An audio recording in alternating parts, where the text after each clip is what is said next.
अस्सलामुअलैकुम dear students. Exercise number 7.5 का आज इंट्रोडक्शन करते हैं। इस वीडियो में हम लोगों ने इसके अंदर पढ़ना है जी स्केलर ट्रिपल प्रोडक्ट। देखिए, जिस तरह से आप लोगों ने इससे पहले दो वेक्टर्स का प्रोडक्ट पढ़ा हुआ है, इसी तरह से तीन वेक्टर्स को भी आपस में मल्टीप्लाई किया जा सकता है। अगर आपको याद हो तो दो वेक्टर्स का एक आप लोग पढ़ते थे जी डॉट प्रोडक्ट। उसमें क्या होता था कि जी दो वेक्टर्स को मल्टीप्लाई करते थे तो आंसर एक स्केलर आता था। इसी तरह से आप लोगों ने एक पढ़ा जी दो वेक्टर्स का प्रोडक्ट, जिसे आप लोग वेक्टर प्रोडक्ट का नाम देते थे या क्रॉस प्रोडक्ट। उसमें क्या होता था जी दो वेक्टर्स को आपस में मल्टीप्लाई करने से जो आंसर आता था वो एक वेक्टर क्वांटिटी आता था। तो सेम यहाँ पे अब क्या है कि हमारे पास तीन वेक्टर्स का प्रोडक्ट भी होता है। पहला जी scalar triple product. Scalar triple product के अंदर क्या होगा कि नाम से ही पता चल रहा है कि तीन वेक्टर्स का प्रोडक्ट लेंगे और उसका आंसर क्या आएगा, एक स्केलर आएगा। स्केलर ट्रिपल प्रोडक्ट, जिस तरह से आपने पहले स्केलर प्रोडक्ट पढ़ा था। अब स्केलर प्रोडक्ट का ये मेरे पास रिलेशन हो जाता है जी U cross V dot W, या आप इसको U dot V cross W लिख लें। अब यहाँ पे एक दो दूसरी चीज होती है, वो होती है जी vector triple product. Vector triple product क्या होता है जी U cross V cross W. इसका जो आंसर है वो क्या आएगा, एक वेक्टर क्वांटिटी आएगा, जबकि इसका जो आंसर है वो क्या आएगा, एक स्केलर क्वांटिटी आएगा। तो इस सिचुएशन के अंदर, अच्छा अब इसमें ये बात एक बता दूं कि ये जो आपका वेक्टर ट्रिपल प्रोडक्ट है ना, ये आपके कोर्स में शामिल नहीं है, इसके साथ आपका कोई कंसर्न नहीं है। हमारा मेनली कंसर्न किसके साथ है, वो है जी स्केलर ट्रिपल प्रोडक्ट के साथ। अब यहाँ पे ये दो चीजें मैंने लिखी हैं कि ये दोनों चीजें जो है वो मीनिंगलेस होती हैं। देखिए स्टूडेंट्स, आप लोग जो छोटी क्लासेस से पढ़ते आए हैं, आपको ये पता है कि आपके पास एक होती है एसोसिएटिव प्रॉपर्टी। हम लोग नॉर्मली क्या करते हैं कि जो चीज़ हमें ब्रैकेट में गिवन होती है ना, पहले वो चीज़ सॉल्व की जाती है। जिसके इर्द गिर्द ब्रैकेट लगी होती है उसका मतलब होता है आपने पहले इसको सॉल्व करना है, और उसके बाद जो बायर वैल्यू होती है हम लोग उसको सॉल्व करते हैं। अब यहाँ पे ये लिखा हुआ है कि ये जो चीज़ है ये मीनिंगलेस है। ये चीज़ मीनिंगलेस क्यों है कि देखिए, आपको पता है कि जब आप दो वेक्टर्स का डॉट प्रोडक्ट लेते हैं तो उसका आंसर आ जाता है एक स्केलर नंबर। अब यहाँ पे जब आप इन दो वेक्टर्स का डॉट प्रोडक्ट लेंगे ना तो इसका आंसर आ जाएगा एक स्केलर।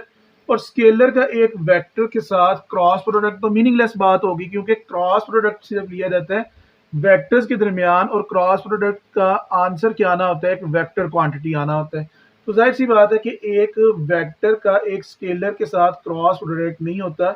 इस वजह से ये बात भी मीनिंगलेस है और ये बात भी हमारी क्या है, मीनिंगलेस है। स्केलर ट्रिपल प्रोडक्ट का हमारे पास ये एक्सप्रेशन होता है, ये जो हमारा क्रॉस है ये हमारे समझ लेके ब्रैकेट के अंदर आ जाता है और डॉट जो है हमारा ब्रैकेट से बाहर आ जाता है।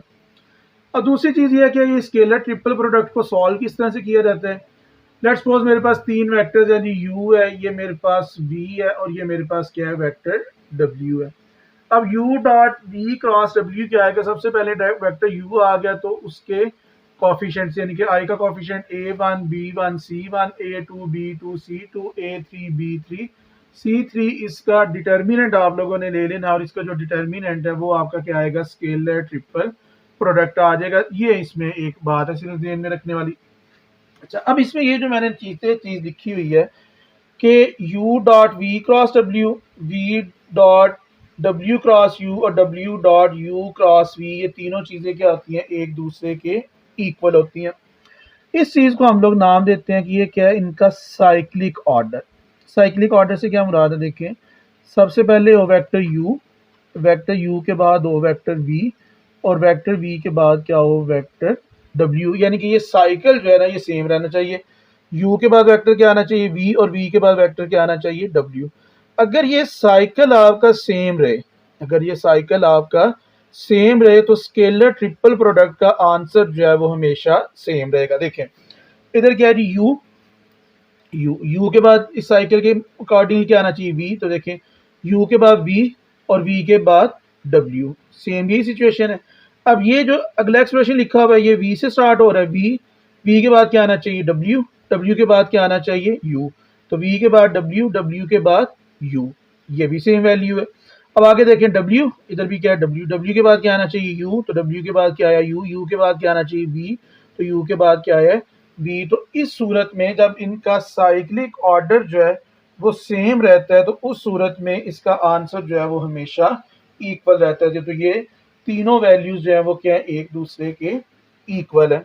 इसके बाद स्टूडेंट्स जो स्केलर ट्रिपल प्रोडक्ट है ना, अगर भी आपसे ये पूछ ले कि लो जी स्केलर ट्रिपल प्रोडक्ट का काम क्या है, तो जो आपके पास स्केलर ट्रिपल प्रोडक्ट होती है ना, ये असल में रिप्रेजेंट कर रही होती है वॉल्यूम ऑफ पैरेललोपाइड को।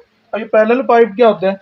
पैरेललोग्राम स्टूडेंट्स आपने सुना हुआ है कि ये जिस तरह से ये क्लिप बोर्ड है मेरे पास पड़ा हुआ, तो ये क्या आपकी पैरेललोग्राम है, क्योंकि इसकी ये साइड जो है वो इस साइड के इक्वल है और ये साइड जो है वो इस साइड के इक्वल है। तो ऐसी जितनी भी डायग्राम्स होती हैं जिनकी अपोजिट साइड्स इक्वल होती हैं, उनको हम लोग नाम देते हैं पैरेललोग्राम का। ये एक बॉक्स है आपके सामने।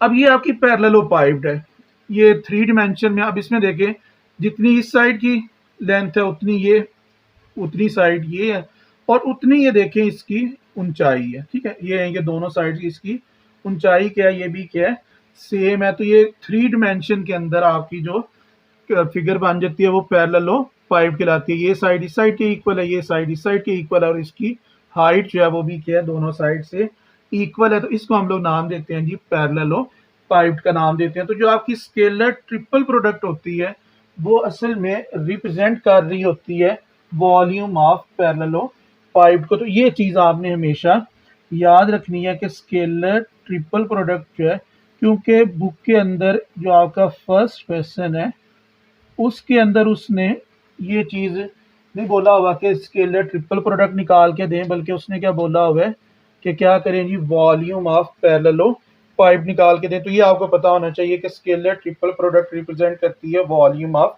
पैरेललोपाइड को। इसके अलावा 2 बड़े ज़्यादा इंपॉर्टेंट इसकी प्रॉपर्टीज़ हैं। ये एक आध तो क्वेश्चन में भी यूज़ हो जाती है और एक जो है वो तो एमसीक्यूज़ है, बड़ा इंपॉर्टेंट। पहली चीज़ ये है कि अगर आपके पास 2 वेक्टर इक्वल हो जाएं, if any 2 vectors in scalar triple product are equal, अगर 2 वेक्टर स्केलर ट्रिपल प्रोडक्ट में इक्वल हो जाए तो आपका जो स्केलर ट्रिपल प्रोडक्ट है उसका आंसर क्या आ जाता है, 0 आ जाता है। इसमें आप 2 वेक्टर इक्वल रख के भी इसको चेक कर सकते हैं। अदरवाइज इसका अगर मैं आपको शॉर्टकट बताऊं तो आप लोगों ने फर्स्ट ईयर की 3.3 एक्सरसाइज की थी, उसमें आप लोगों ने डिटर्मिनेंट की प्रॉपर्टीज के क्वेश्चन किए थे। उसमें आप लोग ये चीज़ पढ़ते थे कि जब भी किसी भी डिटर्मिनेंट की 2 रोज या 2 कॉलम सेम हो जाते हैं तो वो डिटर्मिनेंट 0 हो जाता है। तो अगर ये स्केलर ट्रिपल प्रोडक्ट में 2 वेक्टर इक्वल हो जाएं तो इसका मतलब क्या होगा कि 2 रोज जो है वो आपकी क्या हो जाएंगी, सेम हो जाएंगी। तब 2 यानी कि वी की जगह पे यू लिख दी है, जब 2 रोज सेम हो जाएंगी तो स्केलर ट्रिपल प्रोडक्ट क्या हो जाएगा, ऑटोमेटिकली आपका 0 हो जाएगा डिटर्मिनेंट की प्रॉपर्टीज की वजह से। अब दूसरी जो बात है वो ये है कि ये जो अगर तीनों वेक्टर्स जो है ना ये हो जाए coplanar, if U, V and W are coplanar. अब कोप्लेनर से क्या मुराद है कि ये इन तीनों का जो है वेक्टर्स जो है वो किसी एक ही प्लेन में आ जाए, तो उस सूरत में भी स्केलर ट्रिपल प्रोडक्ट जो होता है वो 0 हो जाता है। क्या मतलब है इस बात का, देखें स्केलर ट्रिपल प्रोडक्ट रिप्रेजेंट करते हैं पैरेललोपाइड को। अब यहाँ पे देखें पैरेललोपाइड क्या होती है, 3 डिमेंशन, यानी कि एक वेक्टर आपका ये आया था, एक वेक्टर आपका ये आया था और तीसरा वेक्टर आपका ये आया था। मिसाल के तौर पे मैं यही 3 वेक्टर्स जो है मेरे पास, एक वेक्टर ये इस तरह से था, एक वेक्टर इस तरह से था और एक वेक्टर इस तरह से था। तो इन तीनों ने मिलके क्या बनाई थी, एक पैरेललोपाइड बनाई थी। अब ये तीनों वेक्टर्स जो है वो इधर ही आ जाएं इसी प्लेन के अंदर, यानी कि एक्स वाई प्लेन के अंदर, तो जाहिर सी बात है इस सूरत में मेरे पास पैरेललोपाइड नहीं बनेगी। और जब पैरेललोपाइड ही नहीं बनेगी तो उसका वॉल्यूम फिर क्या आ जाएगा, 0 आ जाएगा। तो दूसरी प्रॉपर्टी क्या है कि अगर ये तीनों वेक्टर्स कोप्लेनर हो जाएंगे तो स्केलर ट्रिपल प्रोडक्ट क्या है वो किसके इक्वल आ जाएगा, 0 के इक्वल आ जाएगा।